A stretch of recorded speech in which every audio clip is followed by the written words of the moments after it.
Hey everyone, this is Russell Brunson, and I want to welcome you guys all to module number 4. And today is an exciting day for me and for a lot of you guys, because we're going to be talking about the fuel that makes this whole thing move forward.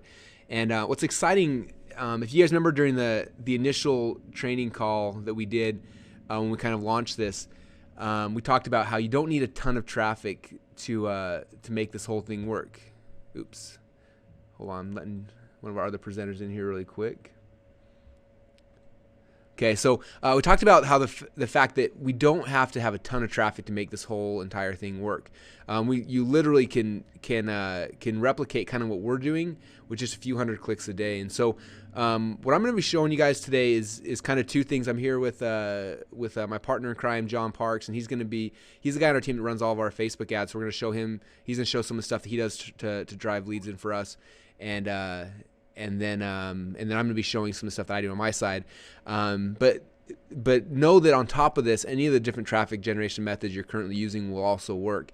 We're just showing you the ones that we spend the majority. I would say probably 98% of our traffic for our coaching stuff comes from these two sources. And so it's where we want to focus on with you guys today. So it should be kind of fun. And for those of you guys who have missed any of the past webinars up to this point, they're all in the members area right now. And also I want to just double, triple, quadruple remind you guys to set up your call with Robbie. I think only so far 3 or 4 of you guys have actually taken us up on that opportunity, and just want to make sure you guys realize I mean, that's one of the most valuable things that you can get from this entire training program. I mean, if you don't have a salesperson yet, or if you're kind of stuck or whatever it is, get on the call with him, man. This is what he's been doing for 15 years or more, and he can get you through any of the sticking points and help you get everything set up. And that's a gift we gave all you guys as part of being part of the High Ticket Secrets program. So very important. Now, one thing I want to give a shout out to Mike, and there's going to be a curse word in this, so I apologize in advance, but it was too good to not show. So if you guys can see the Skype he sent me yesterday, it said, well, just got my first FU from saying I'm not hearing a superstar, LOL. I said, haha, that's awesome. What did you say after that? He said, well, he hung up, LOL. He was pissed, ha ha ha. I said, okay, well, that dude, the dude that would curse, that's going to say that, he's going to curse out your customer on the phone. He weeded himself out. He said, yeah, exactly. So anyway, I'm impressed that you guys are actually going out there and doing this stuff. I know sometimes it can be scary and a little different and can make you nervous the first couple times when you're kind of going through this. But it's definitely, it definitely works. You just got to kind of weed through and find the right people. And when you find the right person or the right 2 or 3 people, it's literally like a gold mine. Like I said, right now, we've got 2 or 3 people here in our office most of the time. 1 person pretty much full-time and 2 people that are doing, more part-time. And, we're pulling in, I mean, just awesome numbers. So it's really, really exciting. All right, so what I'm going to do, all right, so cool. Okay, so I'm going to jump right into this. So there's 2 core ways that we drive traffic with for our high ticket stuff. And the first way is email, which is what I'm going to be talking about. And the second way is Facebook, which is what John's going to be talking about. And how he's doing his targeting stuff is really cool. And it gets us the right clients. It's actually really interesting. We have an event coming here to Boise tomorrow. And some of you guys are actually going to be there, which is exciting.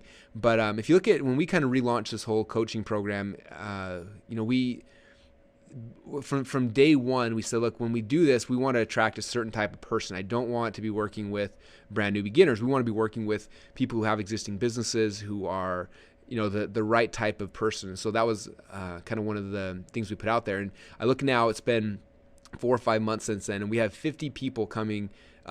We've got 12 people coming to a mastermind tomorrow, and then we've got 50 people coming to the event the next day. And everyone who's come to the event paid anywhere from $5,000 on the low end up to $25,000.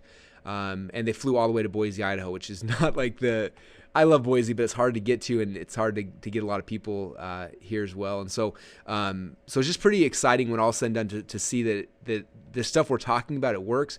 And if you drive traffic the way we're talking about, you can really pick and choose who you want to work with.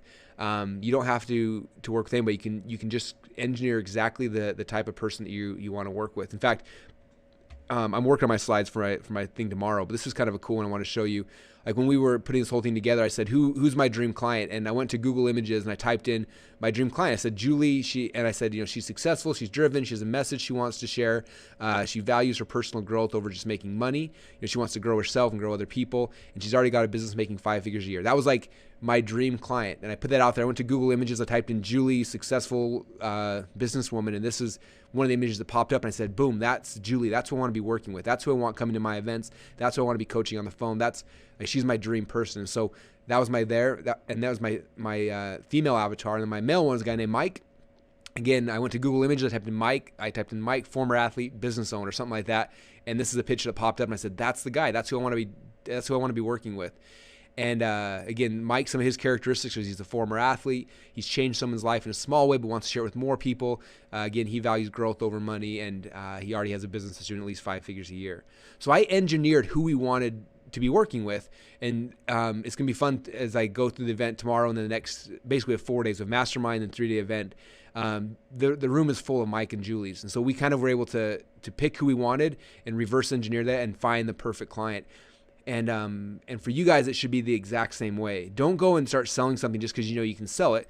Figure out who you really want to be spending time with, because of your high ticket programs, the likelihood is you're going to spend a lot of time and energy and work with those people, and you want them to succeed. And so take the time to really craft and engineer exactly who you want to target, and who you want to be working with. And when you know that and you've got a very clear picture in your mind, you guys see how clear my picture is. I even have an image of them. And so I see that person in my head, say, boom, I need to find more Julies. I need to find more Mikes. Where are these people at? It opens up my mind to an email, like what lists are they on? In Facebook, what groups are they part of? What are they reading? What are they interested in? What are they doing? And so part of this exercise for you guys, I'd really, really, really recommend is spending some time figuring out who exactly it is you want in your high ticket program, and then work from there. And I promise you guys, if you do that, it'll be way better. Okay, so I'm going to jump into to my 3 ways that I drive, or the 3 ways I drive traffic through email, and then we'll pass it to John to talk more about Facebook. So with mine, the email stuff is not super complicated, which is probably why I like it. I'm simple and I like the simple things. So there's basically 3 ways. The first way, and this is the most simple for any of you guys who already have a list, is using your own list. Okay, sending out emails to get people to come and apply for your high ticket program. That's the easiest way in the world. And so what we've done is I email my list a couple times a week about different things, different opportunities. Sometimes I just give them free stuff, but usually about twice a month or so, I send out special types of emails, and the emails have 2 goals. One is to repel those people that I don't want to be working with, and then one is to attract the right type of person that I do want to be working with.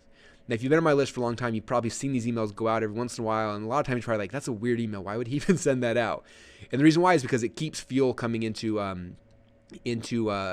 application funnel.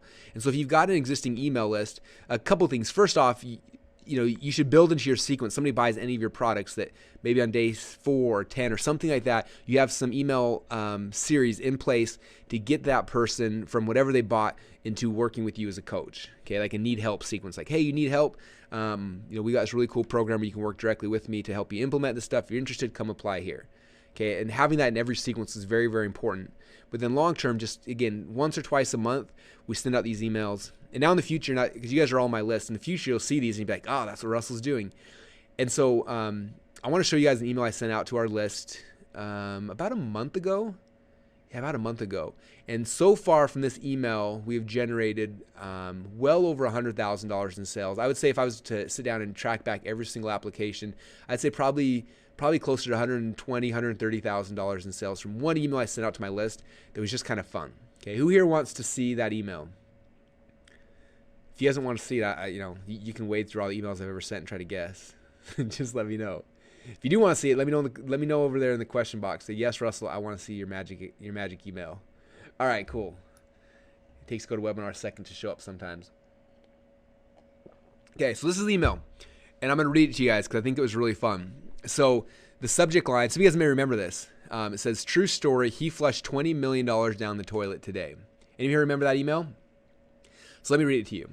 It says, so yesterday we had a guy apply for my Inner Circle program. I saw his app come through and I actually was really excited because he's in the golf market. Now, I'm no golfer, but I've got a lot of friends who are in $20 million plus in the golf market online.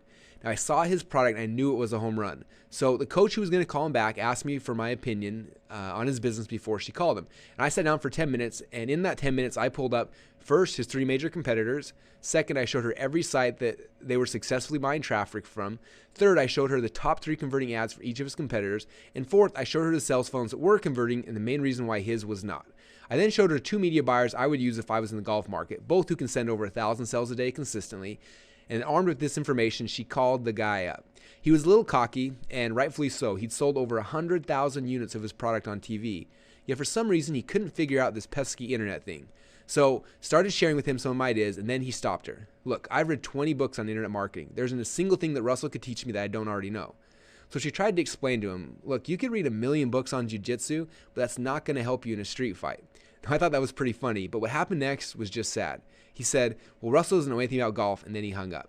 Now, while he was right about me not knowing anything about golf, I know everything about selling golf stuff online. I've been doing this for over 10 years now. I've personally trained over 2,500 companies in my office here in Boise in those 10 years.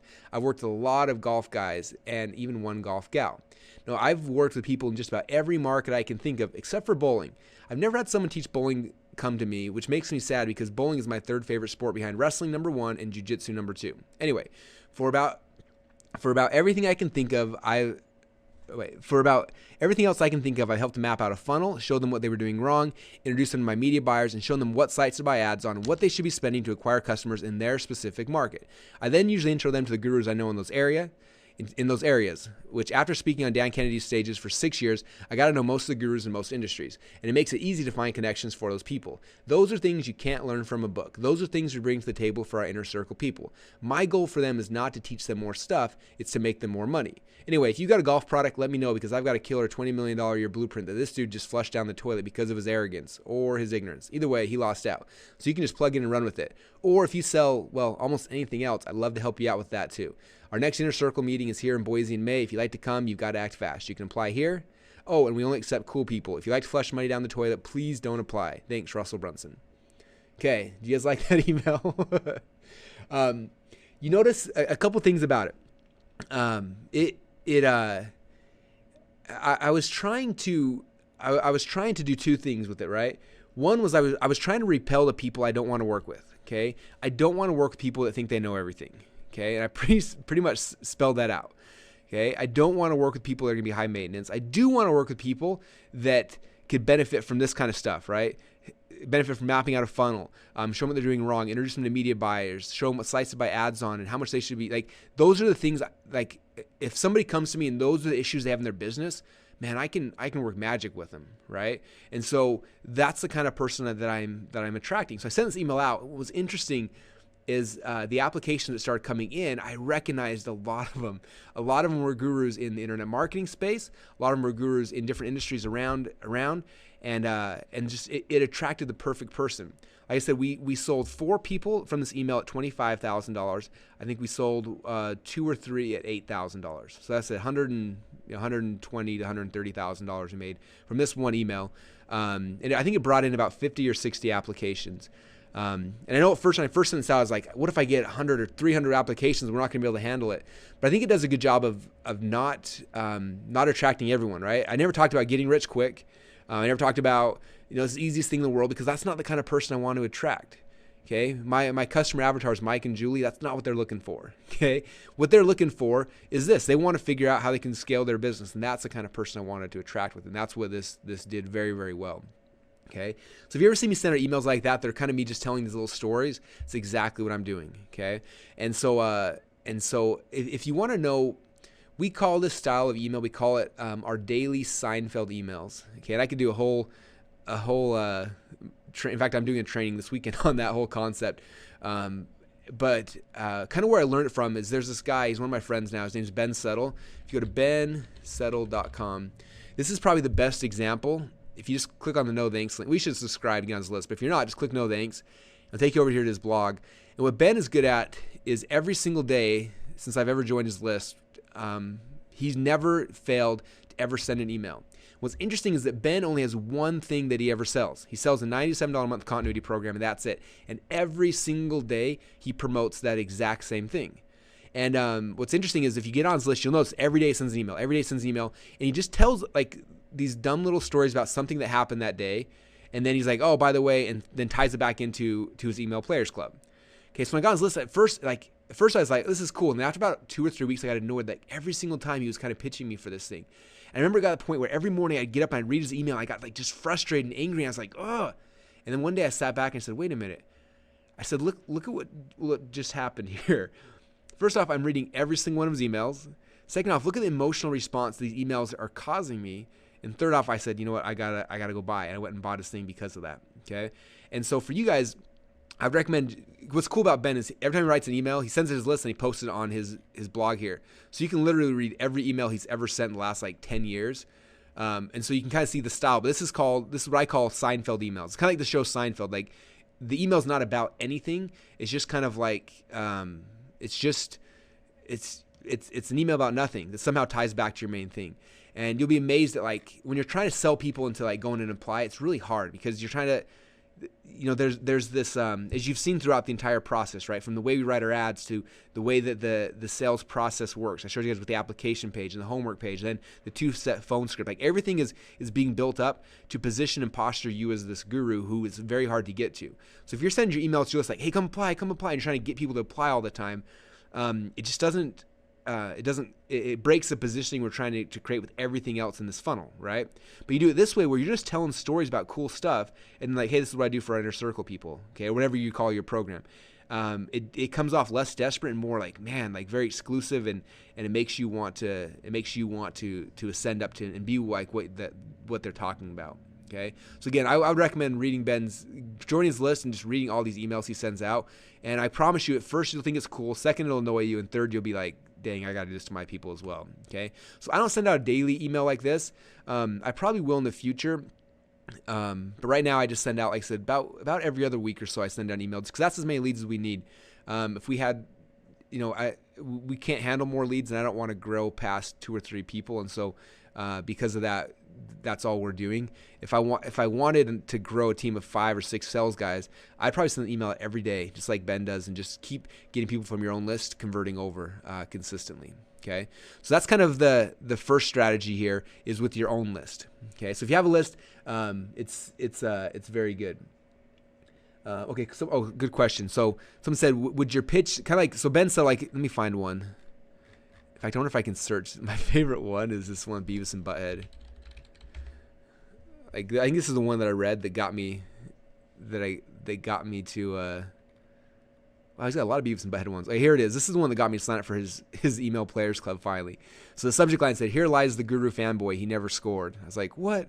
So I started reading it. It said, in my teen years, I watched a lot of Beavis and Butthead. Explains a lot, huh? And one of my favorite episodes was the Christmas special where they did a parody of the Charles Dickens story about Scrooge. He said in this case, Scrooge was an oppressive restaurant manager who was Beavis, who treated his employees like crap, amongst other things. Anyway, so the ghost shows him his fate, and the ghost of the future takes him to a graveyard. And then he shows Beavis his grave. And the headstone says, here lies Beavis. He never scored. Haha. Anyway, what does that have to do with emails? A lot. Because sadly, that's the fate of many internet marketers. They're never going to score. No, I'm not talking sexually, although that may be the case too. I'm talking about scoring in the business sense. Okay, so you see how I took this random thing like Seinfeld, right? Like something you talk about at the coffee shop or like on your phone with your best buddy, like Beavis and Butthead. So he talks about this thing that has nothing to do with his core product, email marketing, and then he's like he spins it into this is how it ties back into my thing, right? And he shares this whole thing, and he goes back on, and at the end of it, he pitches Emails Players Club. Okay, so for you guys, what I would do, so the question that somebody asked. Was every email that goes out, should I always be pitching our high ticket product? And I would say the answer is probably kind of. Okay, so let me show you. This is how we kind of run our business, and kind of my belief patterns right now. So typically we drive traffic to some kind of sales funnel, right? So we have sales funnels, our upsells, our downsells, and we're trying to sell stuff, right? So here's our funnel. And we can make money through our sales funnel, but our real goal of our sales funnel is to break even. Okay, we spend $1 in ads. Oops, so there's $1. We spend $1 in ads. When they leave this, we want to make at least $1, so we break even. And now we've got this customer, right? And so for me, I basically have 2 things that I'm mainly selling at this point. I'm selling my high ticket thing, high ticket, and I'm selling my continuity thing. Okay. Continuity, ... I'm not going to spell the whole thing out. Because a lot of people, it's been funny, in the inner circle, when people pay $25K, they get a call with me each month. And one of the biggest issues most people have is they've got these sales funnels and they're trying to tie continuity in the front end or the upsell, and that's like causing all sorts of like resistance and headaches and issues that are making it so that they put $1 in, they can't break out $1. My big thing I keep teaching these guys is like, look, continuity is awesome, but you don't do that in your initial funnel. Okay, your initial funnel, you want this thing as clean and as easy to collect money as possible because your only goal is to break even. Now they've broken even. Now, yeah, you need to have a really good continuity offer to get somebody on, but I'm not driving cold traffic to my continuity offer. Okay, I'm driving my cold traffic to this funnel where I break even, and then I'm taking all my people and I'm selling these two things. Okay. So for us, our inner circle is this, and our continuity is ClickFunnels, which is not live yet. We're about a month away from launching that. Some of you guys have probably seen me talking about it. And when ClickFunnels comes back out, I will be back to my daily email schedule where every day I will send a daily Seinfeld email, and it'll be talking about one of these two things, either a high ticket program or ClickFunnels. Okay. And a lot of people say, well, how would you know which one to send which day? Well, the reality is I'm going to look how many leads we have over back here. And if we got a lot of leads, I'm going to talk about this. If we're running short on leads for whatever reason, I'm going to talk about my high ticket thing again. Okay. But I think for most of you guys, like if you can look at your business from this lens, it'll change your focus. All you need to make a lot of money online is you need one good funnel that breaks even, and then you need one high ticket product and one continuity product. And after you've acquired this customer, I would just round robin these two things and just focus on those. Okay. And so that'd be my suggestion for you guys, especially for me, as we've been rebuilding our business multiple times over the last couple of years, and where I'm at now after doing this for over a decade, this is our focus in all of our niches. And I think that for you guys, it should be as well. So that's just kind of on the side stuff that doesn't really tie into what we're talking about, but maybe it'll help some of you guys. All right. So again, number 1 was your own email list. And number 2 now is joint ventures and affiliates. Okay. And so a couple things about this. Okay. Now, if you don't have your own list, or if you have your own list and you want to partner, there's a couple ways to do this from the joint venture side that work. Okay. There's actually 3 ways. So I'm going to map these out for you because if you do it wrong, it won't work. Okay. So there's 3 ways. Okay. Way number 1 is you have your 2-step application thing over here, right? We talked about on week number 2. So here they come out, they apply, and then here's their homework. Okay. Now, what I have never done, but if you guys know Matt Lloyd has made this model work, and he's killing it. They're doing over $1 million a month right now doing this. So what he did is he took his high ticket product back here, and he basically pays affiliates. So an affiliate drives somebody to this application, they fill out the application, and his sales guy gets on the phone and sells them a high ticket product. The affiliate, okay, so here's the dude back here who drove the traffic, gets paid a cut. Boom, it jumps back to him. And he's paid anywhere from $1,000 up to, I don't know, 3 or 5 or 10 grand, something like that. And that's his whole pitch, is like, buy my high ticket thing and you can promote that and you can do it. Okay. And so for a lot of you guys, if you've got partners in this industry who have email lists, but they don't have a high ticket product, go to those guys and just be like, hey, this is the deal. You've got a list, you've got traffic, you don't have a high ticket product right now. All you got to do is drive traffic to my application form. And if we call them and sell them, I'll give you kickback. I'll give you back 20% or 30%, whatever that might be. Okay. Typically in this kind of relationship, the person who's generating the lead for you is going to get about 25% of the sale. Okay. If you go above that, it's going to make it really hard to make your metrics work when you're paying your sales guy, your fulfillment costs, all those type of things. But about 25% or lower is usually about the margins. Okay. If you look at like a typical call center, the way it works, whoever provided the lead usually gets 25%. Okay. Usually for sales, there's allocated about 25%. Okay. If you look at the videos that Robbie showed you, he talked about the commission structure, and there's a sliding scale. It starts at 12%, goes up to 20%. But usually you've got overrides and things like that. And so usually allocate about 25% to sales. Fulfillment is usually on the low side 10%, on the high side 20%. Okay. And then you've got all your other costs like merchanting, you've got your phone lines, everything else is going to cost usually another 5 to 10% there, right? And so your profit ends up coming down. You got 50, 60, 70, 80. So you're left with 20 to 30% profit at the end of the day. And that's about the margins you want to make sure you're having. So if you're generating the lead, okay, if you're generating a lead, you can assume that you can allocate about 25% of your money to traffic, to solo ads, to Facebook, to whatever it is. And if you do that, you're going to make your 20 to 30% profit, which is kind of the sweet spot. Okay. If you're having a partner drive the lead, you can give that to them because you're now not paying the ad costs. All the risk is not there. They're just getting a cut of it. But again, if you increase that now to 30%, all of a sudden you drop your margins down to 10% or 20%, suddenly it doesn't make sense for you to do it. Okay, does that make sense, you guys? Hopefully that helps. Okay, so there's way number one. Okay, way number two. So way number two, which is the way a lot of guys do it as well, is you create, and we talked about this, I believe, in week 2, is you create like a really good front-end product, like a free plus shipping something, right? So for us, we have our DCS Labs book. And so what we do is we pay affiliates to sell this book, and after they buy the book, then we drive the buyers into the 2-step application, okay? So I might pay an affiliate, like right now we're paying affiliates $20 for every free book they give away, because I know from that I should be able to close enough to cover my $20 costs, okay? We figure $20, and after doing our metrics from our own traffic, we figured out about 25% costs, based on numbers and how many people take the app, how many people apply, how many people buy this.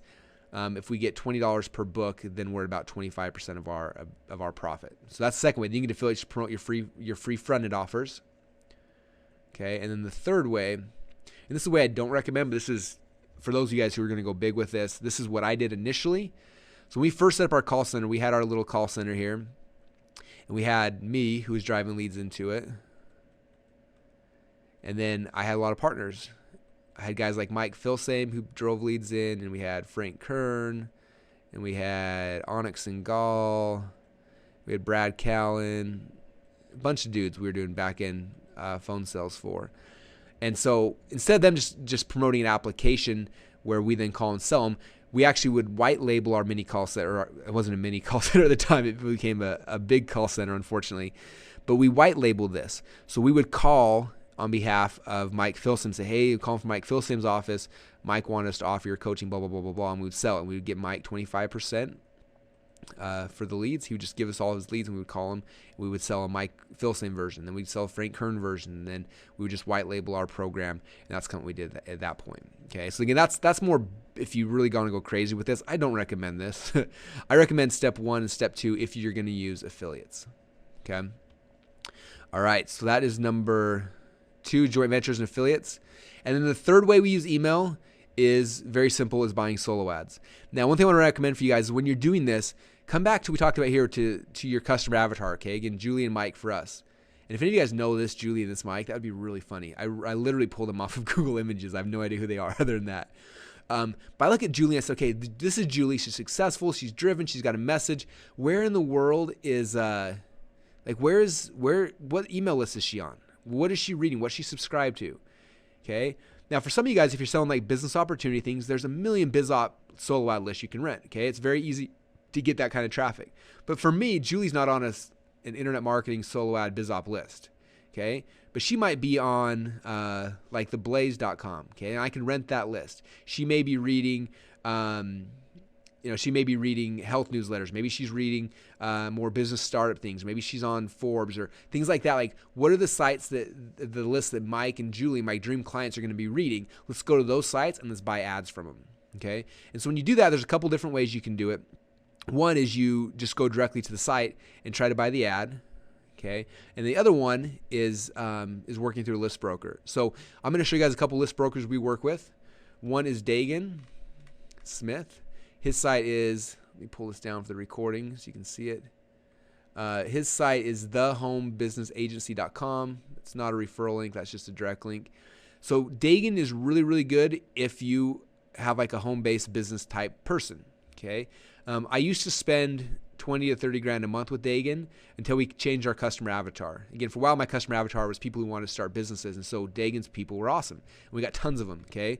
But I changed my business where we weren't targeting people who are getting started anymore. Okay, but if you're looking for home business type leads, man, Dagan can give you 20,000 clicks a day, which is enough to fuel a call center of, a call center of, 30, 40 people. So there's that. Dedicated emails is another one we use. This is run by a guy named Brian Littman. Now, Brian has a lot of BizOp lists as well. He also has some personal development lists, which have been good. But what's interesting we found with Brian is that he's had access to a lot of like like survival lists. For whatever reason, right now, he has the whole survival market niche thing is like on fire. Like it's like growing. It's kind of like if you remember, like 3 years ago, Mike Dillard came out with the Elevation Group, and he came out right when like all of that end of the world stuff was really, really hot, and people were looking into financial stuff and gold and silver and that whole market. And he in 1 year he did $20 million, like just perfect timing, just blew it up. And now that market's kind of not dried up, but it's definitely cooled off a lot. And you look at like what's the hot market right now, and it's the survival market. Like people are going crazy. The lists are growing. Like some of the lists we've been renting are growing at 5,000 people a day and more. So we'll buy it, we'll rent the list, we'll rent it again 30 days later, and it's like brand new people. And those survival lists, as long as you cater your message to them, can be really, really good. Okay, now a lot of times what I would do on the survival list though is I'd push it to like a friended offer like this. A lot of times if they're a survival person, they may not know that they want to make money online. But if you push them to like, hey, the world's coming to an end, here's a really cool way to make money before everything goes down. They buy this product, and from there you push them to coaching. You have a lot more success, obviously, okay? But they've got some really good lists that are interesting. Usually with dedicated emails, usually your initial spend is going to be more. With Dagan stuff, we've bought lists. We've started spending a couple $100 at a time, whereas over here it's usually a couple $1,000s at a time. Okay. If you're in the financial space, list broker we use is a guy named Tony Creed. I'm not sure how to get a hold of him outside of we just contact him through like LinkedIn and stuff. Tony Creed runs a site called Canvas Media is his company, and he for a lot of like the finance people, stock market, things like that, he runs a lot of media. So if you have an offer that targets that, I recommend getting hold of Tony. He's a great list broker for that kind of market. And then the last thing is just going to Google and searching for lists. Like literally, a lot of you guys know we have a neuropathy supplement. And so when we were trying to find lists to rent originally, I just went to Google, typed in neuropathy, email, advertising, ERT, if I could spell it right. And a bunch of things popped up here. And really, really quick, within like 5 minutes, I found 10 lists I could rent. People that had big, huge neuropathy email lists. I just came, again, neuropathy email advertising came down here. Boom, here's the list right here. Let's see if I can find it. This one. This one might be a little harder to find. Let me come back. Okay, neuropathy email news. Of course, now I'm doing this live. I'm not going to be able to find one really quick. This one might be... Wow. Let me try one more page. Anyway, when I did this the other day, when I did this initially, we found like 10 lists just by kind of going through here and finding lists, email advertising, email list, rental. Yeah, also I could type in like nerve or diabetes. And kind of start digging deeper. Anyway, I'm not going to do this live on this for you guys much longer because it's kind of boring. But if you go to Google and just type in your market, so let's say it's health related, so health email list, boom, you can do the same thing. And there's lists out there, you just got to kind of look for them a little bit. But we've been able to find solo ad lists in pretty much every market we've tried in so far. They're not as easy like the big markets like make money from home, personal development, finance. There's really good list brokers who specialize in different markets. Okay, again, Dagan's list broker, Brian's list broker, Tony's list broker. And some of these other markets, there's not list brokers that specialize in that, but that does not mean there's not lists out there. Their lists are always there. You just got to look for them a little bit. And you can find some amazing advertising options really, really quick and easy from there.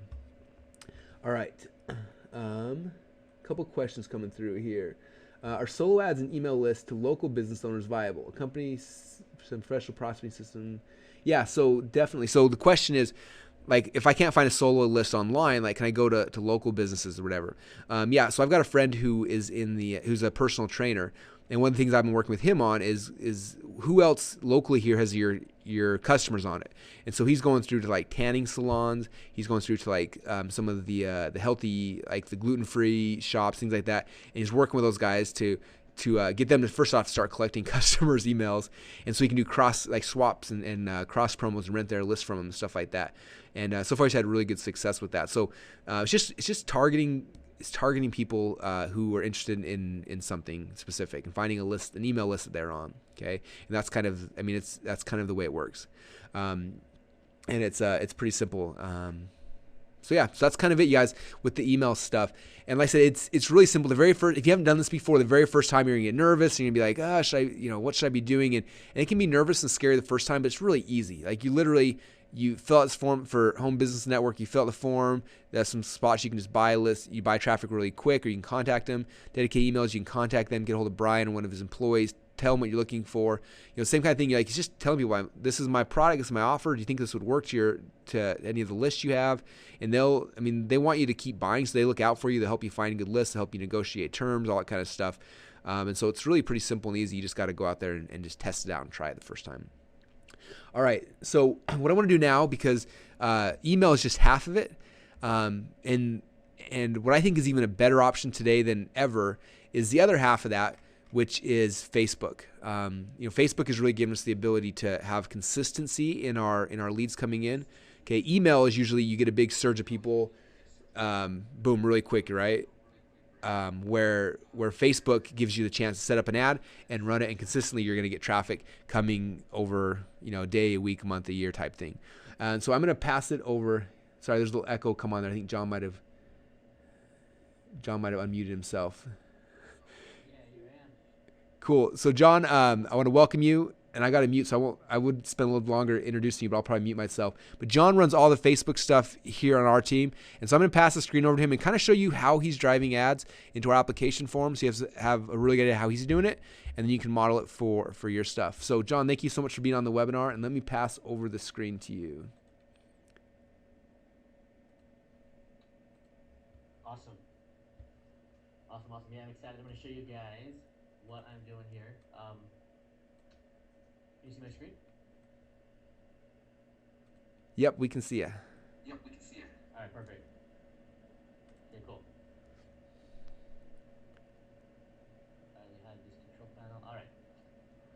Cool. So I'm going to show you the two different types of ads that we've been running. Russ talks about driving traffic directly to the application. I'll show you those ads that we're running, as well as the ones that are running to our front end, which are our labs book. So you can see that a lower front end price where they can then get into a funnel and end up at an application. So I'll show you those two different types of ads. I'm going to show you how to do it, two different ways. I'm going to show you a bunch of different choices you've got for audiences. Give you some notes and some tips and stuff. So this will be good. So just to get started, just kind of the how-to. I don't know how many of you are involved in Facebook advertising yet. I was nervous to get started at first. That first dollar spend an ad on a new platform is always a little nervous, because you don't want to just let it run away from you and not get any results from it. But let me tell you that Facebook advertising is very doable. And after you watch me click through, I may even go as far as creating an ad right in front of you here. Just depends on how our time goes. But I'll get pretty far through one if I don't actually submit it to create it. But you'll see that it's really quite simple. There's nothing scary about it, and it's just a matter of testing this and that. And you can even test at really low price points, like $15, $20 for an ad, and by then you'll know that it's working or not, and you can cancel it and do another one. So or ramp it up and spend more if it's working for you. So nothing scary about it. Don't my first point of advice is just don't get scared. Just jump right in and try it. So one way to create an ad is by having a fan page. So if you have a fan page like this is Russell's, you can actually just create a post. Just create a new post. Type whatever you've been up to. Post a photo. Post a link. Whatever you want. And then you can just actually drive ads directly to that post. So, for example, here's the application page. The intro to the application funnel that Russell's created. So I'm just going to use this as an example. You may or may not have realized that if you post something in Facebook like that, a link, then it'll actually pull up this summary of it. Now, maybe you don't like this image or any of the images options that it gives you because it's just trying to scrape it off of your website. What's cool is you can actually then delete this link again and start typing.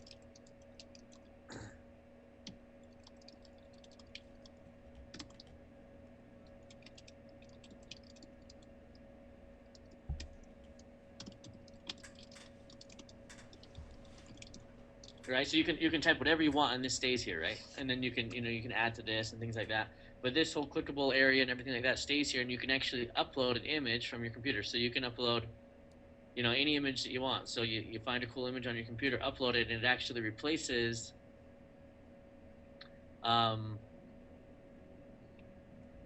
this right here. So you can link to any website, your website, with any image you want directly in a fan page. So that's awesome. I'll show you an example of that down here. So I just wrote a little headline, and this links directly to our .com Secrets Lab page, but this image is not anywhere on there. I just replaced what default image came up with this image right here. So now we have a fun, bright red bordered image with, with tags all over it and stuff like that. So it's really bright and ad friendly, right? So that's one way to create an ad, is by creating a post on your fan page and making it exactly how you want it. So I thought that was cool. When we started doing that, we had some great success with a bunch of those. And the other way is actually to come over into your ads manager. Okay, ad managers look like this. Or if it's the very first time you're creating an ad, it probably looks like this. And you can just click here to create an ad. So you click there and it takes you to a place to create an ad. Now,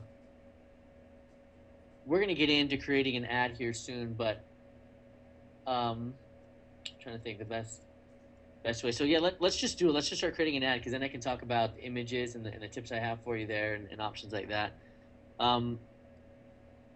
So let's go in here. Pull up an ad, and we'll just create one similar to what I have running, right? So here's an ad that we have running. This one goes directly to our proven split test book. So this is to our front end offer. So we're going to go ahead and create a similar ad to this one, just because it helps me pre-populate some things, so you don't have to watch how boring it is for me to type everything in. So I'm going to change it to a little bit different of a sub affiliate ID, just for my own tracking, so I can remember, which ad is performing well, which one isn't. So this is creating an ad directly in the ad manager instead of creating it on your fan page. So we're starting from scratch here. Instead of having the post created on the fan page and then us just advertising that post, we're going to create an ad right in Facebook. So first thing we need, so we have a website here, right? I wanted to go to this StockholmSecretsLabs.com/ and then my tracking information. That's the first thing we want. And then the next thing we need is an image. Now let's talk about images in Facebook. Images are huge when it comes to the ads.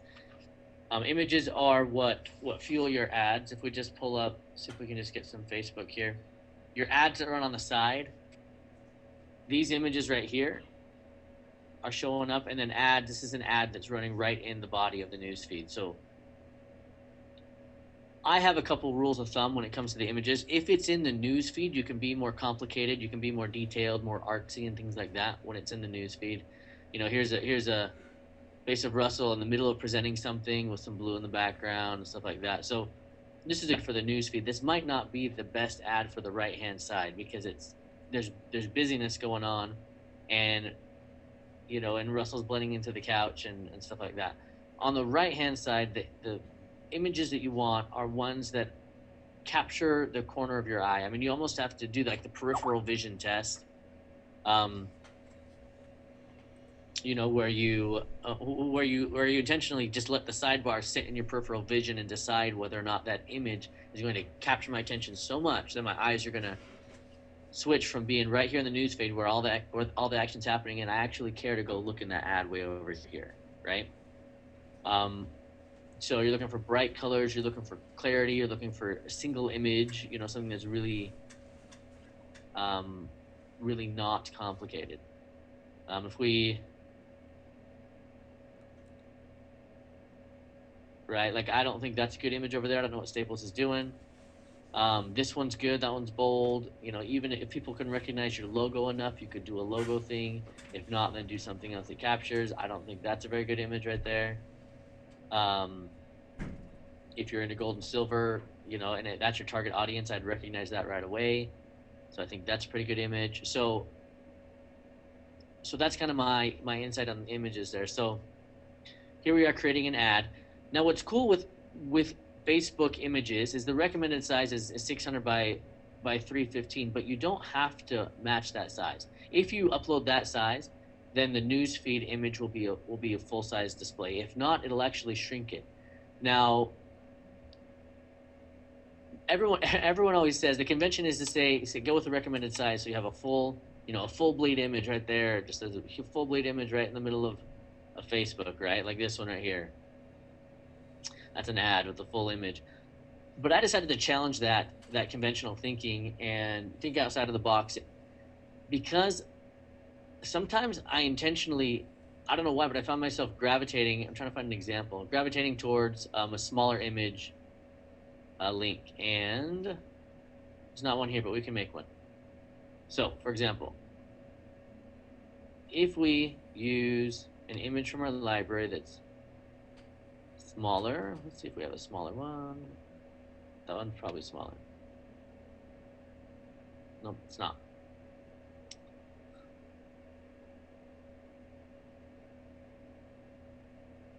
I had one from,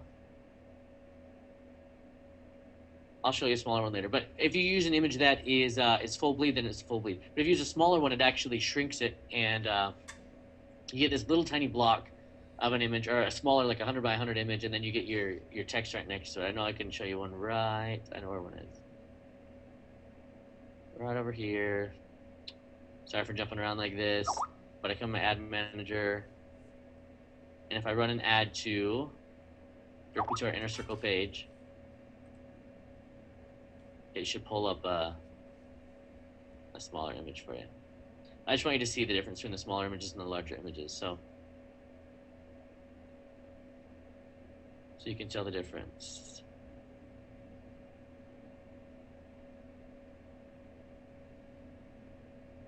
Oh man, last time I pulled up this Tony Robbins picture. All right, don't worry about it. But just know that sometimes the smaller ones work better than the big ones. I ran a split test on both of them, and the results were right here. The smaller image that I ran, so against conventional wisdom, actually got website clicks at about half the price as the larger image.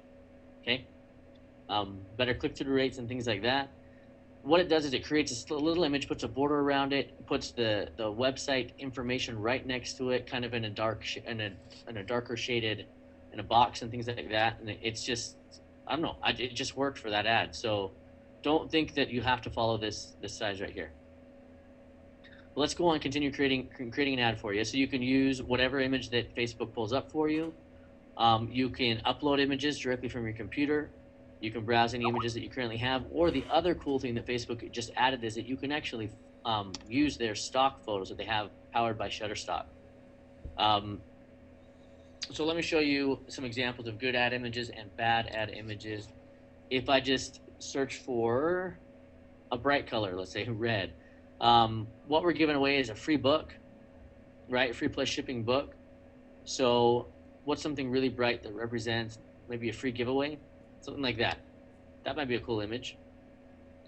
So I can actually run an ad with an image like this. It'll give me a preview of what it looks like. So if you saw this in your news feed, is that bright enough to capture your attention? What? A gift of what? Oh, Russell's giving you a free book. Oh, that's cool, right? So does it capture your attention? So that's one thing you want to look for. And I'm just taking you through my thought process here as I run ads, so you can kind of see, you know, over the shoulder and see how I would select an ad. So maybe I want something more like a book or a brochure because, you know, we're giving away a free book. So these ones load up here. So maybe my message is going to be, hey, we got the book. It's hot off the press. I want to give you a free copy, right? Russell's video talks about that. So here I'm thinking about putting in an image about a press, right? So it makes sense. Why is there this press and what's being created? Oh, Russell's new book.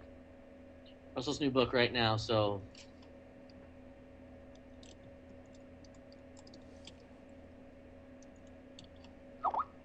right. So you might have to modify your text to make sure you fit the length of the headline available. So the book hot from the press. Oh, what book is it? You know, and so then you can tell in the text right here. So 108 split test winners, free just to cover shipping. Yours now if you click here today. You know, whatever your copy is, right? So you get your headline there, you get this right here. You can even edit all this text too. Right, you can edit all the text that goes right in here too. You can have a call to action button on it, things like that. So you get this beautiful ad that you create. Now what I would suggest is to create a split test. Start by split testing 4 images. So choose 4 images that you think are going to work well. Choose, you know, and run with those, and find the winner. Maybe put $20 on each ad. Let it run for a couple days, and find the winner. Find which one is giving you the results you want, the clicks to your website, the least expensively. You know, because that's kind of what you're going for. So do that. Once you have your winning image, then go and switch your headline out. Use that winning image to switch your headline out 4 times. Run those ads, and then you're going to find that one headline is pulling better than another, and then go with that. So once you split tested your image, split tested your copy, then come and split test your audiences. Okay, I'll show you what we're using for audiences. So you can see there are a bunch of different things you can do with audiences. And this is huge. In Facebook, I think the images are the first, the first big pulling thing, but you have to make sure that they're hitting the right audience, right? So let's see, are there any questions coming in really quick? Okay, I see some. Okay, I do see some questions coming in. I'll get to those in a second. As we move forward with this. But look at this. So there's different kinds of audiences that we're running our ads to. I have my control here, which is my image that's working the best, my copy that's working the best, and my audience that's working the best. And then I'm just going to try to beat that, right? So here I created the same ad, the same message with a different audience. And you can see it is coming in just a hair cheaper. So I'm barely winning with this audience by 1 penny. So, I had to keep running these side by side and see if one comes out to be better than the other. But I'm running a bunch of different audiences here to all these different ads, and so the way audiences work, I'll just pull up an ad here and edit it so you can see.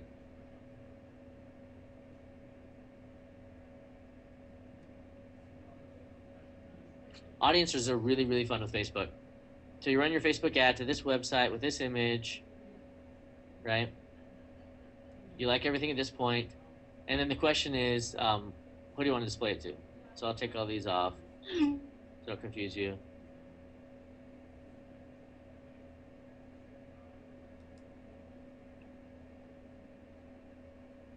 start from scratch here. So when you run a Facebook ad, Facebook is asking, well, where do you want your audiences to go? You can create an audience by location. So say you only want to get people from the United States and from Canada. That's great. You can target those two locations, or you can even go as specific as you just want the state of Idaho inside of the United States, right? It's not going to let me do that because I already have a global United States there. I can decide the ages, I can decide the gender, figure out which gender seems to be buying from you more or less. You can split test that if you want to bring your prices down. Make sure they're speaking the language that you speak so that they will understand your sales message and so that they will buy your high-end back ticket, your high ticket back end item. So under interest, you can go as general as business and industry. You can go more specific by somebody who's only interested in, something very specific, or you can just start typing. So maybe people who are only interested in internet marketing, right? You can bring this in and just keep typing, because they'll keep coming up. Internet marketing conference, yeah. We went to an internet marketing conference, something like that. Internet marketing for newbies. Sure, that's a course somebody's offering, I'm sure, whatever. So I just keep adding these interests. Or another thing you can do is you can look up affiliates in your market who may be having a Facebook presence. So maybe John Chow has a Facebook presence. He does. 16,000 people. So let's add him in the list. Maybe, Evan Pagan. Yep, there he is. 21,000. Let's add him to our list. So these are people we want. If they're interested in any one of these things, then we're going to have our ad shown to them. So that's how you can target by interest. If you look at my ad set here, I'll show you what I've got running.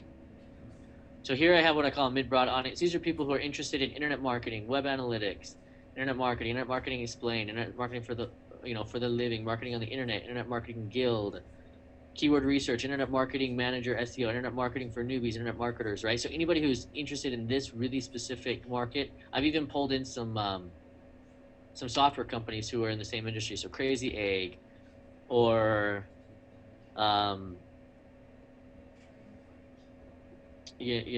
Quick Sprout or things like that. So or even gurus that are in here. So Mike Filsame or things like that. So Frank Kern. So anybody who's really broad right there, and it's a big broad audience. And the thing I'm making sure to do though is I'm excluding, and this is a good tip, so make note of this. Exclude your buyers. And what I mean by that is somebody who's already bought this exact front end offer. Because what's going to happen is if you don't, over a couple months, if you keep running this ad to the same audience, those who saw your ad and purchased, you don't want to keep displaying the same ad with the same offer to that same person because they already bought. I mean, obviously they're buyers, so keep showing them ads. Just show them other offers that you have. But there's no good to keep showing them the same ad for the same offer. So Facebook allows you to exclude your buyers either by a pixel. So you put a pixel on your thank you page, and so anytime that person hits that page, Facebook knows to drop them out of your ad. Or if you've been already selling stuff, selling this offer beforehand, you can actually upload through a custom audience, which is what I'm going to show you now. You can actually upload your emails of your buyers, and Facebook will put those in the audience for you. So let's go to our audiences. Here's what we have is what's called custom audiences. This is probably the most powerful thing we've been doing with Facebook audiences. Here is working with custom audiences. So a custom audience allows you to create an audience by putting a pixel on your website. Okay, so how we use that is on our blog or on the very, very front of our websites. Before anybody takes any action, if they've landed on our website at all, we have a pixel there that captures them, and Facebook grabs them, and so now they're in a website visitor audience that we can market to. So we can run ads that are going to appeal to those who specifically visited just that front of the website. This same custom audience for your website is the same tool you're going to use to put a pixel on the back of your website on your thank you page and capture an audience specific to those who have already purchased, so you can stop running the ad to them. Okay. The other thing is that you can do a data file custom audience. So what you do here is you simply click on it and you say, I am going to upload a CSV file with just a ton of emails. So you can upload your entire email list, the entire email list that you've been collecting over in your Aweber account or your GetResponse account, your Peer Leverage account. You can upload that entire list here to Facebook and run ads directly to them. So it's a very highly targeted list, and it works very well. We use that one all the time. You just choose the file, upload it to Facebook. Facebook takes about up to an hour. It's usually shorter than that, maybe about 20-30 minutes, to scavenge through that list and find all the Facebook users who they can match up to that email, and they become a custom audience that you can directly target your ads to. So definitely use that as you're building your email list, or maybe you already have one. The other thing we do, which works really well, is that we're always on the lookout for people on Facebook who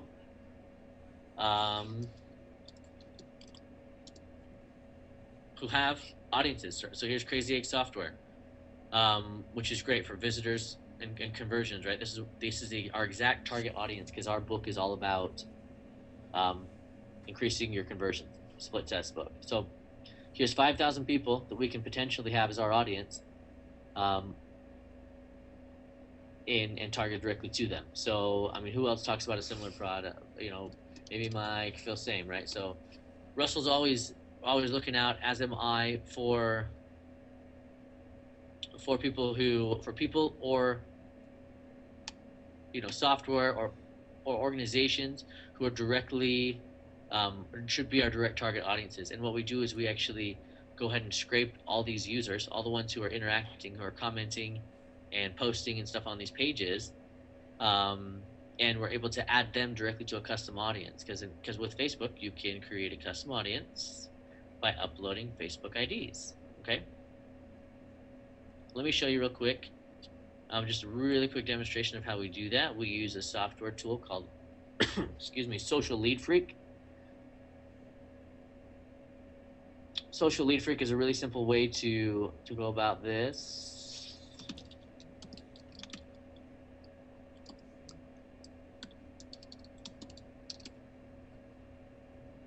I think you can get it fairly inexpensively for, I don't know, around $100 or something like that. But you can look for a group that fits your custom audience. So a group like, we'll just go with the internet marketing theme.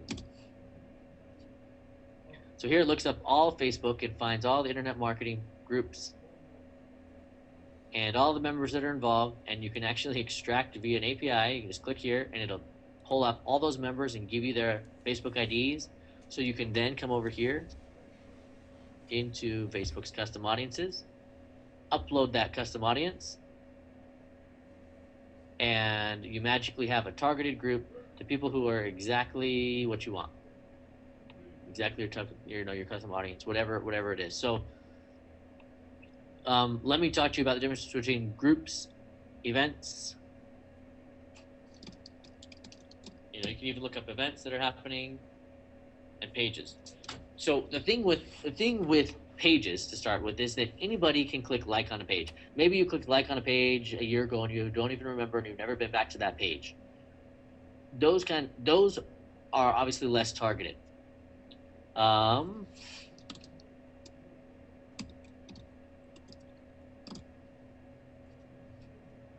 what you can do, so I don't know if this 53, about internet marketing today seems like a good page, right? But I don't know if this 53,000 likes, how many of these people are actually involved.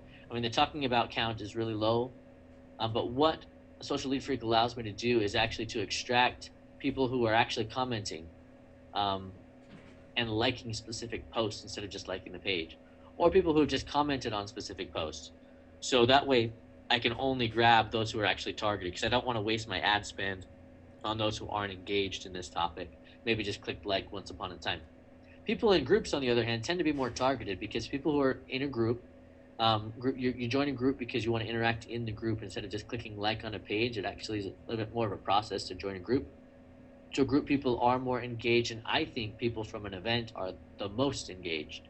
People who have said, yes, I'm coming to this event at this time and I'm showing up physically to this thing, to this place, that's going to be your highest converting, especially for a high end offer. People who show up and attend, right?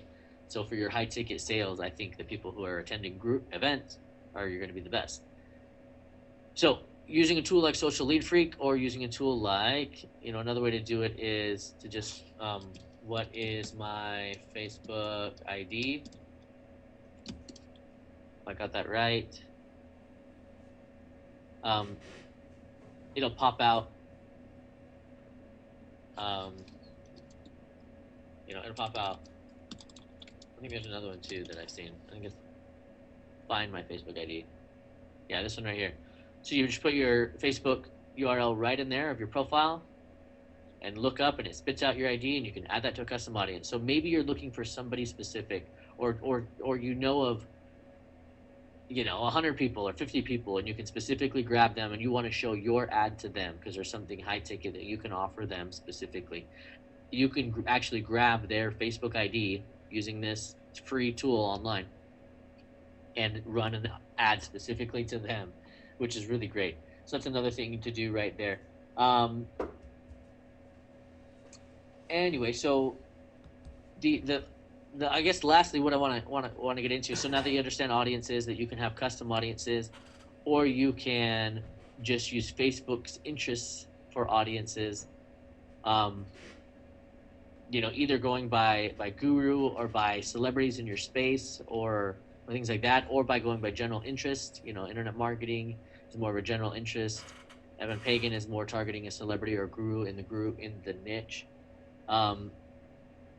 To make sure you do all that, it's really simple. You just tell them how much you want to spend, and then you place the order, bam, and your ad's live. Okay, you got your ad running live. You're going to split test a few images. You're going to split test a few different lines of copy. You're going to get your best ad running, and then you're going to come back and you're going to try to beat it. And then you're going to come back and you're going to try to beat that one. I mean, why not always try to improve off of your control? So get your best ad running, and then keep trying to beat it. And there's two reasons to do that. One is you can continue to get better and better and better, and two is because after a few months, your ad might start to burn out. You might start to get banner blindness. People recognize that image. They've seen that ad so many times. They're kind of done with it, and they just ignore it. So keeping new ads coming in, every month, every 2 months, whatever the pace is, as you notice that your ad starts atrophying, is a great way to keep things fresh and to always try to improve on your ad's ability to convert. So, excuse me. So, the last thing I want you to pay attention to is the actual comments on your ad. So make sure you're looking at your ads after you have them running, because ads show up, especially in the newsfeed, they show up with the ability, like any kind of post, for people to comment on it. So you want to make sure that you're moderating these. Because comments are social proof. It's very important to monitor them. If you have negative comments on your ad, it's as if you had negative reviews on your Amazon offer. How many of you buy something on Amazon and you don't buy it if it has 1 star. You only buy it if it has 4 or 5 stars, right? Those are the things that get bought on Amazon. So you don't want your comments to be 1-star comments. You want your comments to be 4 and 5-star comments. Keep it real though. So remove anything that's spam. Some people will try to ride on your ad by putting a comment that links to their offer. That happens all the time. So every other day, come through and click through your comments. Remove anything that is spam, that's obvious spam. Go buy my thing instead of Russell's thing. Or remove any negativity. Anybody that's blatantly saying negative things, whether it's even relevant or whether people are just mad that day or whatever. You can leave things that are neutral and leave things that are positive. The reason why I leave things that are neutral is so the ad doesn't look so sterilized. Doesn't look like I've cherry picked, only the best comments to show. I want it to look fairly natural. So here's a gal right here. She's still waiting for Robbie, one of our coaches, to send her something. Well, we just commented that that we'll let Robbie know, calling her out in that link so she knows that it happened and she actually liked it. You can see that Angela liked this post. And so this, while it was kind of a neutral, maybe even slightly negative, we repaired it. and she liked it, and so everyone sees that she had a positive experience, and so we leave that one there. Here's a really positive one. Troy was so upbeat and professional, so happy, right? This guy right here. Seriously, what a great success story from a young college student. So positive.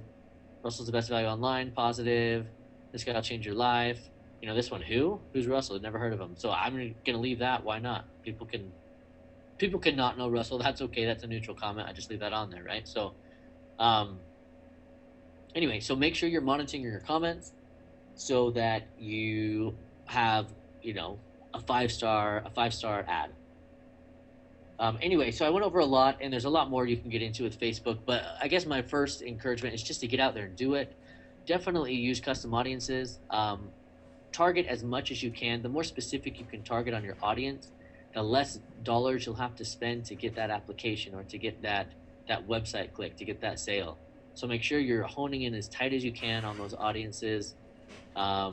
Split testing different images, split testing different headlines, and that'll be good. I'm going to pull up the questions here and see what questions we have.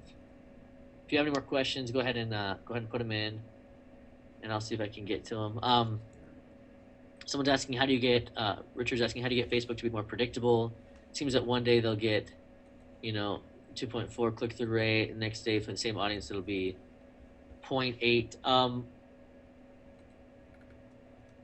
It's a good question, Richard. What I'd look at is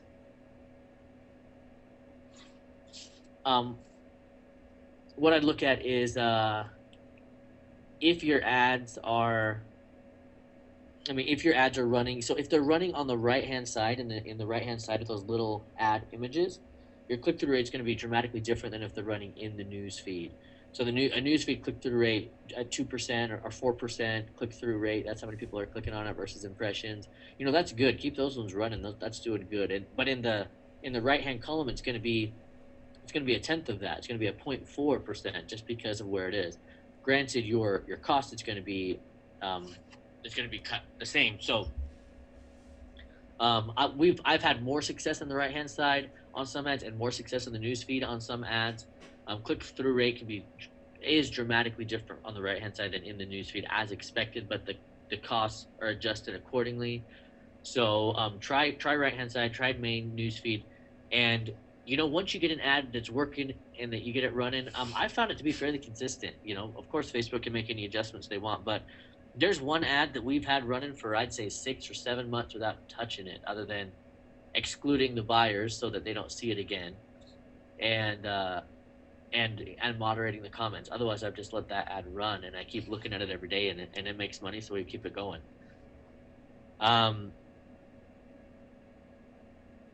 He asked if it's against terms of service to scrape the fan pages. Richard, I haven't looked into it enough, other than I know that Facebook allows custom audiences, and they allow you to upload Facebook user IDs. And the only way I could imagine that you could grab those is if you just is if you went onto Facebook and you grabbed them from somewhere. So I don't know. You might want to read into the terms of service and see if it is, but I'd be surprised only because they're specifically allowing it and encouraging it. So, unlike the thing that's different with Facebook ads versus sending out an email from an autoresponder is an email from an autoresponder. They want to make sure that people have opted in, if not double opted in to your list. So they're very much specifically wanting to receive your emails, right?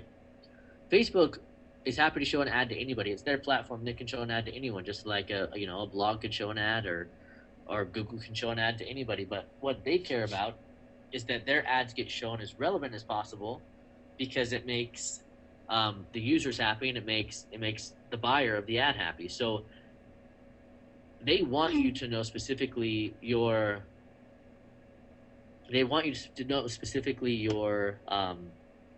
audience, who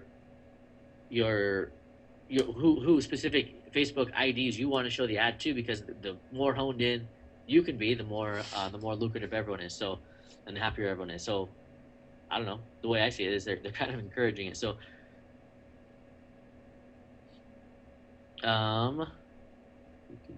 just reading some more questions here.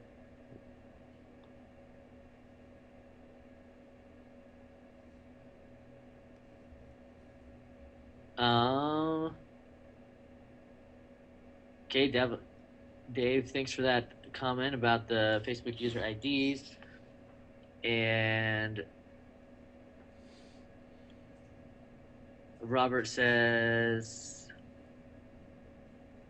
that after uploading and finding what emails have a Facebook ID, can you then download a clean list with the IDs? I don't know. I've never tried to export my custom audience. But yeah, so you're asking once you upload your email list to Facebook and it gives you, your custom audience, if you can then download that custom audience. I don't know, but I guess again, I wouldn't know why you'd want to, because you still have your email list, and then just next time when you upload that email list, Facebook will just be able to find the ones that are in, and I don't think there's any reason to do that.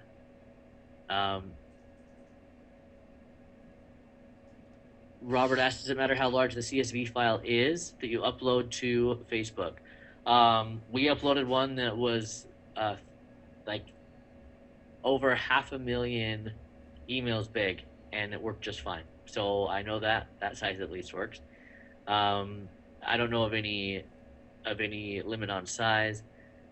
CSVs are such a small file type. It's not a very bit intensive file type. So the files are fairly small. They're not huge, gigabyte files or anything. They're just little kilobyte and megabyte files. So they upload well, and Facebook doesn't seem to have a limit. At least they haven't expressed it.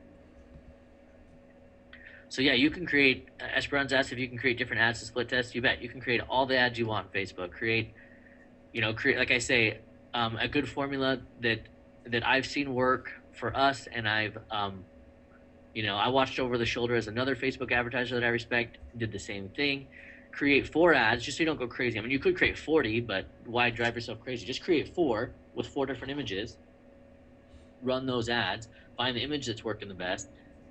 Take that image and then create 4 different headlines, and split test the text, the copy of the headline, and choose which one of those is working the best. Then you've got the best combo. You've got the best copy and the best image running to what you thought was a good audience, and then start split testing the audiences.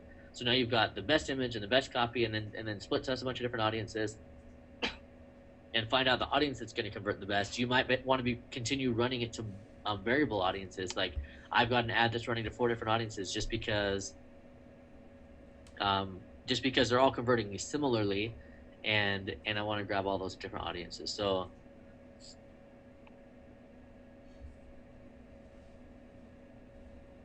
what kind of monthly budget do you need to start generating leads for back-end sales? Let me be super transparent here and show you exactly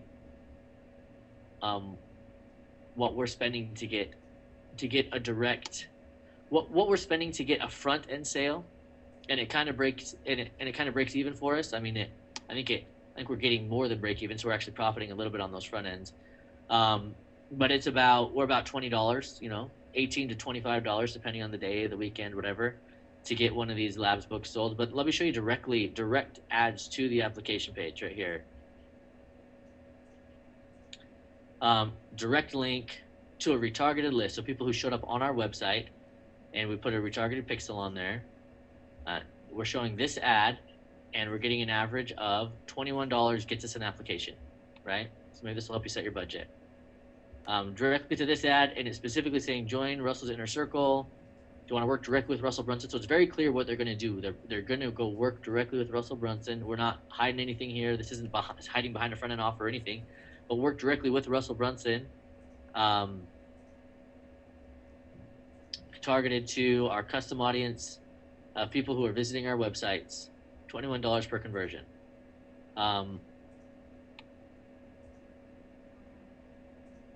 Pull back here. This one's sending to a whole bunch of gurus, right? So other people that are also gurus or celebrities in this industry. It's more expensive, $28 per conversion, but I'm letting it run still because we want more applications. Our call center wants, our 2 coaches that are calling, they want more applications. So I've got both ads running just so we have that as much volume as we can. A direct link to a custom audiences that I created by using Facebook IDs. There it is, $18 per conversion, so that's the cheapest one. and then directly to a video post. I'm using a post engagement here, so it's not as clear as exactly what the cost per conversion is, but it's similar too. So yeah, there's a budget. You can start with that. If you're running against your front end offer where you can kind of break even on your ad spend instead of directly to an application, figure out how much spend it takes to get a front end conversion. So maybe you have to spend $30 to get your front end conversion, and then just make sure that your front end conversion with its attached upsells and downsells nets you at least $30, and then you're breaking even. And then your monthly budget could be, in essence, infinite, because it keeps, and I say that tongue in cheek, but because you keep paying yourself back on the front end, right? Okay, so Dave. So yeah, Dave Albino says that scraping the Facebook user IDs, he thinks it's against the terms of service. Well, if that's the case, then then follow your heart on that one. But you can definitely upload your email list. It's totally available, and it's an offer right there. Also, just the custom audiences is working so well. So how much to spend a month on ads, Esperanza? Again, just figure out your budget. You can see what we're spending right here. Robert, he says, I'd like to push a Facebook ad to his people and then email them with a rapid mailer, and they could one-click sign up with a Facebook ID. Yeah, guess you could do that. Never tried that.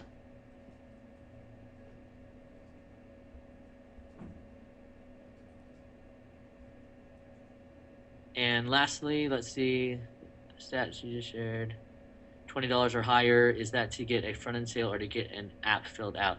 So these ads right here, Vanessa, $20 to get an app filled out. Now, again, that depends on how well your page. So the page we're dropping them on is this one right here,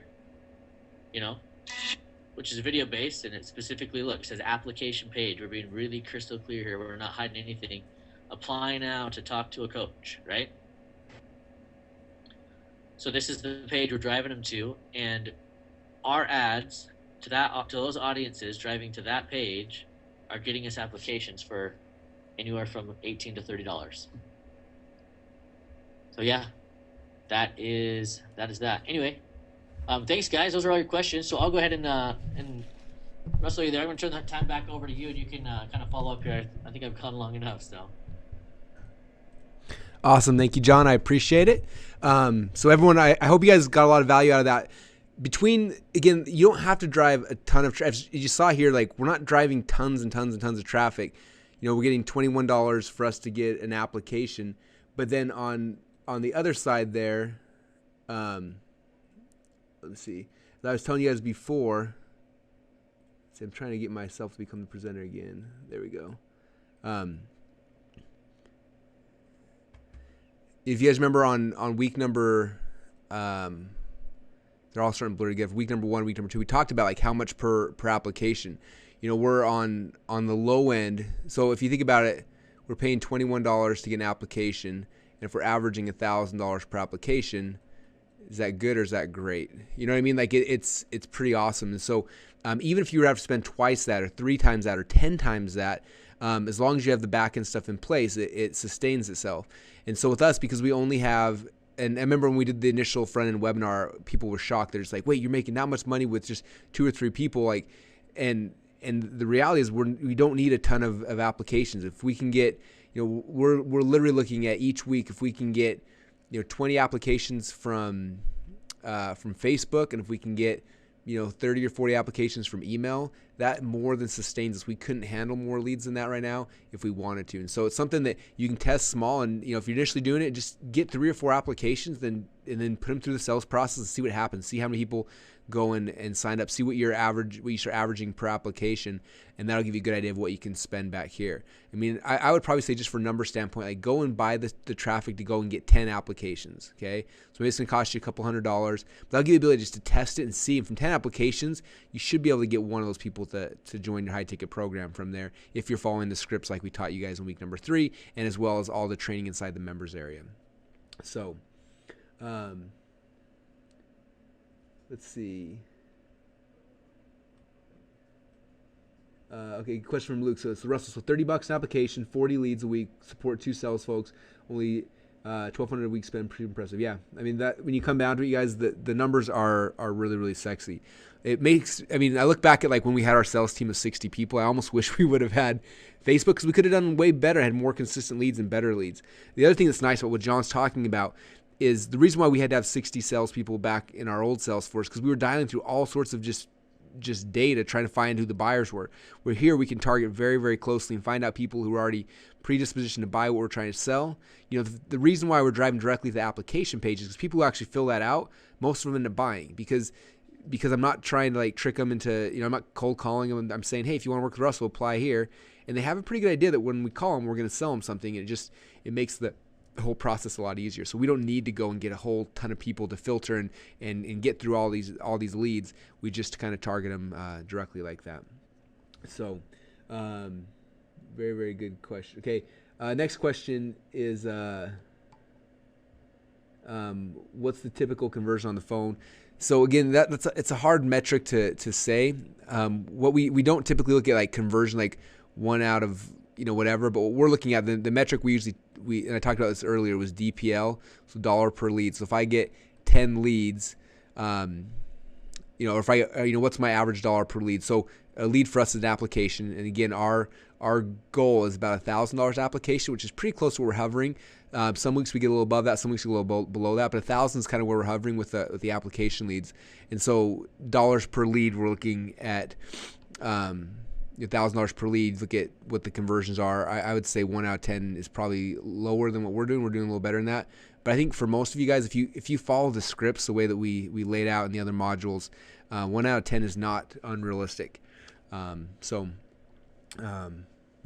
So the biggest thing, you guys, is all this stuff we just kind of share with you over the last month and everything in the members area. It all comes down to just taking that leap of faith and just doing it. There's not a ton of pieces. It's setting up your 2-step application. It's making sure you got someone who can answer the phones and do the calls. It's setting up your coaching program on the back, and then it's just driving the traffic into it.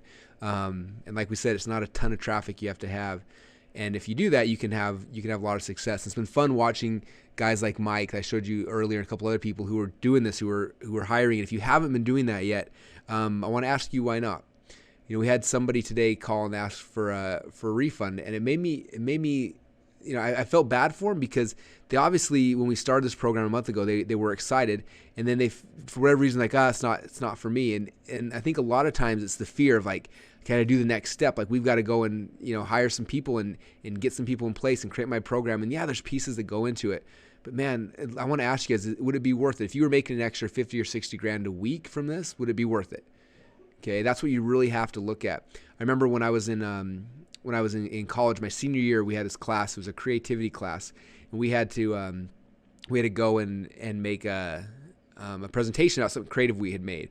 So everyone had these like dumb presentations, and for me, I just barely launched my very first membership site.